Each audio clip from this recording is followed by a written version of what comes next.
This is my grandpa. His name is Elazar Morales, and he is a mathematician and engineer with his master's in electrical engineering from Santa Clara University, who has worked for NASA and the Lockheed Martin Corporation, among others. He is also a Mexican American man who worked the fields of Silicon Valley for the entirety of his childhood, with a tendency still, as an 83-year-old man, to tie his ladder to his tree and hang on with his legs to prune it as if he's picking cherries.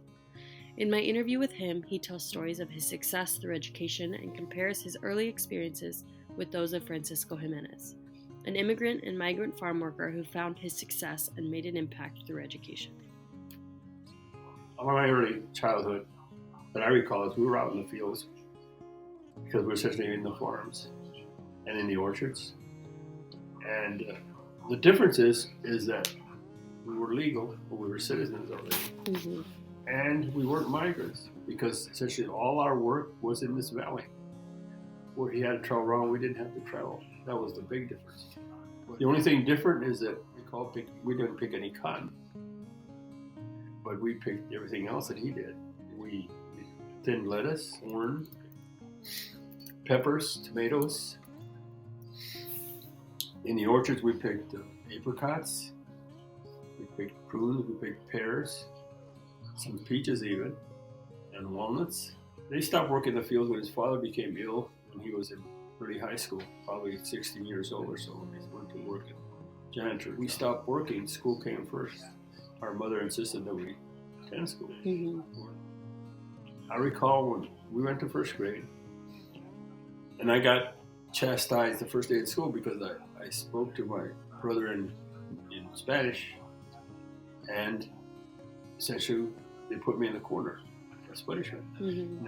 And they gave me courses like general math, general business, and probably because of my last name, I think they went by my last name was. They said, we know what you. It was a fairly new school. It was the second year of the high school, and I think most of the teachers from the Midwest, and I don't know what their education was, but I guess they had a philosophy on how to teach the so-called brown ethnic people. I had a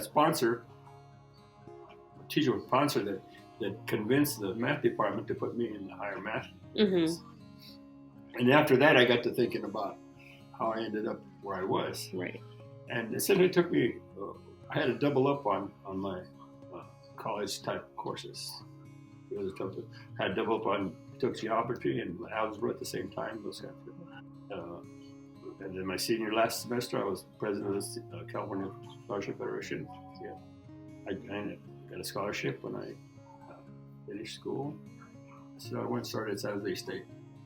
I started as a math major, and I shifted over to engineering. Mm-hmm. At that time, the Valley was just starting to really grow engineering-wise, a lot more interesting. Did that in 5 years, did graduation. Now, during that time, we had selective service. We had to register for the draft. I essentially got a notice to appear to the medical board on last month. I was in school. I think I was in May. And so that was pleasant news. At that time, I'd already been engaged for a month. We had planned a wedding in June. And so there it was. I got my draft notice on Thursday to appear.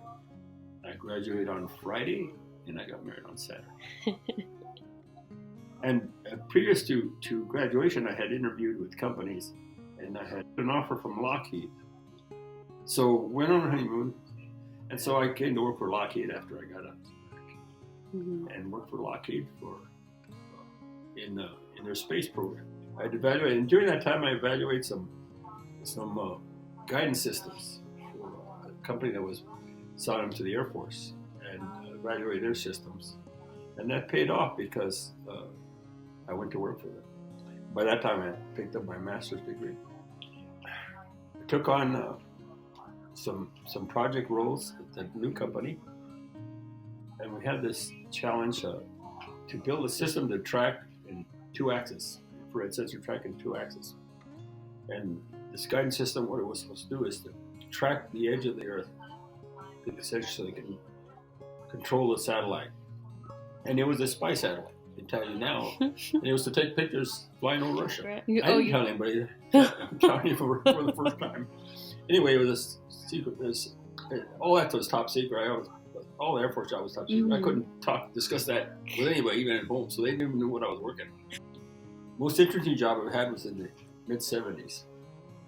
I was with NASA on their airborne observatory. And their airborne observatory was a flying C-141, a large military aircraft, that they cut a hole in the top of it and put a 1 meter telescope.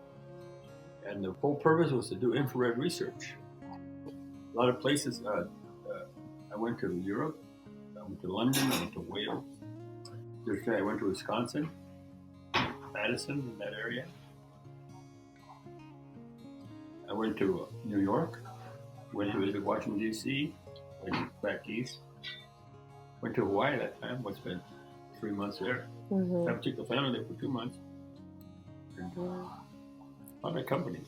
Like I said, I was chasing rainbows. After I retired, I had 2 brothers that were both in education. And they told me at that time there was a big need for substitutes in math and science. And so I went ahead and got into that. That's what I'm doing. Yeah.